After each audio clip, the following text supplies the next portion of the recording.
Usai menelan kekalahan mengejutkan atas timnas Cina, banyak media dan fans mencari kambing hitam untuk disalahkan. Tak sedikit yang berkesimpulan kalau susunan pemain adalah penyebab utamanya. Ya, Sinteyong dinilai terlalu berani melakukan eksperimen di laga sepenting itu. Tanpa menyebutkan siapa dan apa posisinya, banyak pemain-pemain yang tak pernah terpikirkan untuk masuk skuad tiba-tiba berada di susunan 11 pertama. Bahkan dengan alasan yang sama, PSSI pun sampai mengevaluasi Sinteyong pasca kekalahan itu. Kini, para fans pun meminta STY untuk tidak lagi-lagi bereksperimen, apalagi lawan selanjutnya adalah Jepang. Pelatih asal Korea Selatan itu dituntut untuk menurunkan skuad terbaiknya, dan berikut adalah skuad terbaik yang bisa dimainkan di laga melawan Jepang. Jika di edisi sebelumnya menggunakan skema 3-5-2, kini dengan adanya beberapa perubahan pemilihan pemain yang dilakukan Sinteyong dan materi pemain yang dibawa Coach Shin kali ini. Nah, dalam formasi tersebut penjaga gawang akan tetap diisi oleh Martin Paes. Meski kebobolan 2 gol lawan Cina, Paes tetap jadi pilihan paling ideal di bawah Mister Timnas Indonesia. Pengalaman dan kemampuan Paes sangat dibutuhkan untuk menahan gempuran dari para pemain Jepang. Lawan Paes akan lebih berat. Kiper yang baru saja mendapat penghargaan penyelamatan terbaik di MLS musim 2024 itu akan menghadapi pemain depan Jepang yang berisikan pemain top Eropa. Fans Indonesia berharap Paes bisa tampil kokoh di depan gawang. Itu bukan harapan yang terlalu tinggi, mengingat Paes pernah melakukannya saat melawan Australia. Paes berhasil menjaga gawang Indonesia tetap suci dengan mencatatkan 5 penyelamatan dan 9 recoveries. Tentu tak ada alasan lain untuk tidak memasang Martin Paes sebagai penjaga gawang utama di laga melawan Jepang nanti. Sedikit naik ke lini belakang, Sinteyong harus menurunkan 3 bek yang tangguh, kuat dan tidak ceroboh dalam mengambil keputusan. Jai Itses jelas satu nama yang memenuhi kriteria itu. Tanpa merendahkan Pangeran Jordi Amat, Bang Jai dinilai lebih layak karena tenang dan minim error saat menghadapi tekanan.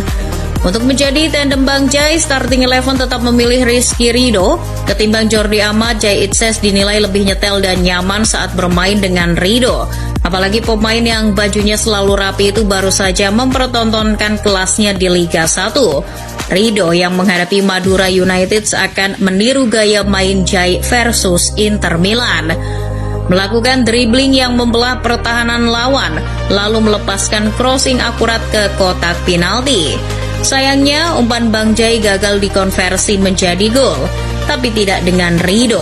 Umpan Ridho justru tercatat sebagai assist lantaran dimanfaatkan dengan baik oleh striker Persija Gustavo.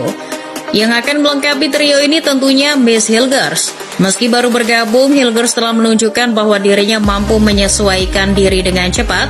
Dalam 2 pertandingan kemarin, Hilgers tampil cukup baik. Ia mencatatkan 100% tackle sukses di laga melawan Bahrain dan Cina.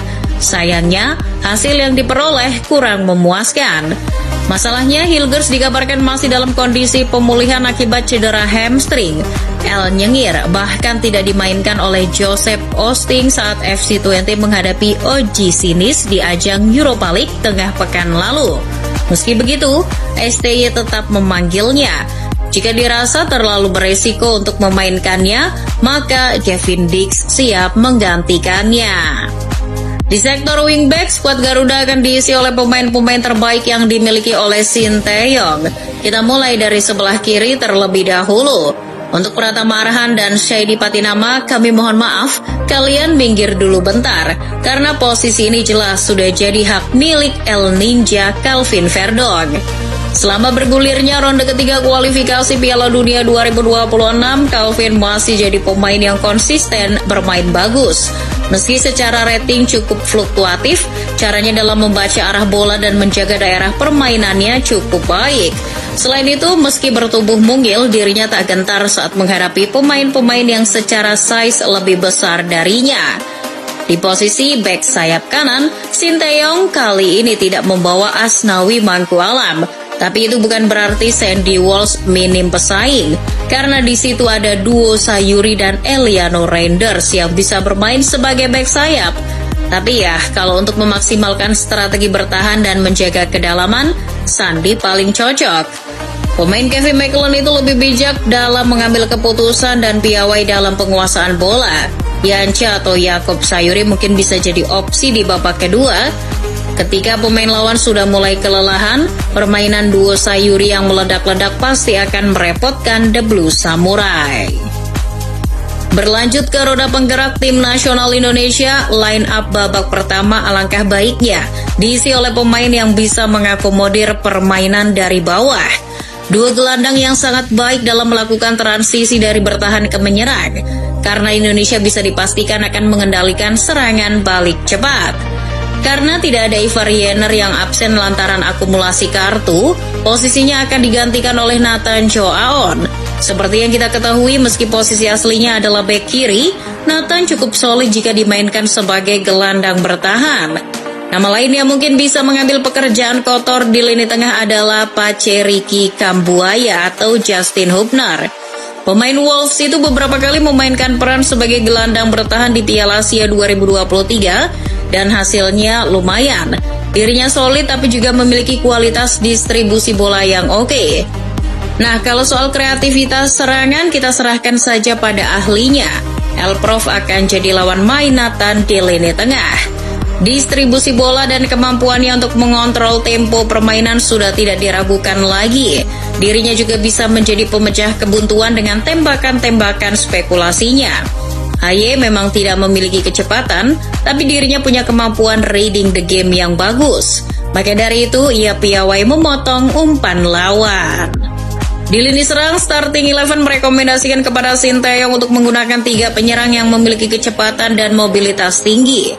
Hal ini akan membantu tim untuk melakukan serangan balik cepat, tapi tetap bisa membantu lini bertahan jika Jepang melakukan tekanan di area permainan Indonesia. 3 pemain itu adalah Rafael Strike di sayap kiri, Witan Sulaiman di sayap kanan, dan Ragnar Oratmangun akan jadi false 9 di tengah. Selain mobile, ketiga pemain ini bisa saling bertukar posisi di lapangan.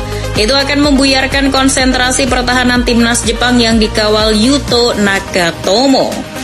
Khusus Witan, dirinya bisa juga digantikan Yakob Sayuri. Pemain Malut United itu sedang on fire usai mencetak gol ke gawang Persita pekan lalu. Sama halnya dengan Witan, Yakob memiliki kecepatan dan ketajaman di lini depan. Yang membedakan adalah gaya mainnya. Kalau Yakob lebih ke carry the ball, sementara Witan condong ke kombinasi umpan pendek. Keduanya juga bisa dimainkan bersamaan, Witan di kanan dan Yakob di kiri. Nah, kira-kira begitu susunan pemainnya. Kalau Coach Shin pakai skema ini, 1 poin insya Allah bukan hal yang mustahil.